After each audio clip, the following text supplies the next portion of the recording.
নবীজির আশেক দেখতে চান?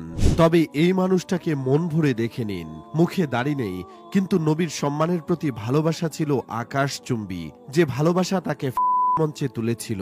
বলছি ১৯২৩ সালের সেই কাঠমিস্ত্রি ইলমুদ্দিনের কথা। বর্তমান পৃথিবীতে বড্ড প্রয়োজন কাঠমিস্ত্রি ইলমুদ্দিনের মতো একজন খাঁটি আশিকে রাসূল, যিনি ১৯২৩ সালে প্রিয় রাসূল সাল্লাল্লাহু আলাইহি ওয়াসাল্লামকে অবমাননাকারী রঙ্গিলা রাসূল বই প্রকাশ করার কারণে প্রকাশক রাজপালকে করে কাষ্টে উঠেছিলেন।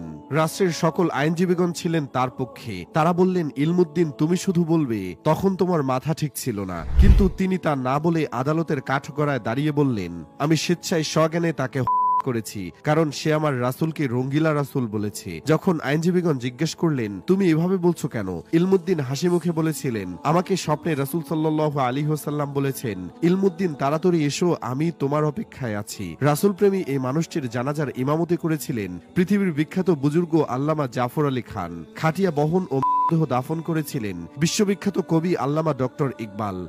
শায়িত করার সময় অশ্রুসিক্ত নয়নে কবি আক্ষেপ করে বলেছিলেন, এই মূর্খ লোকটি আজ সকল শিক্ষিতদের হারিয়ে দিল।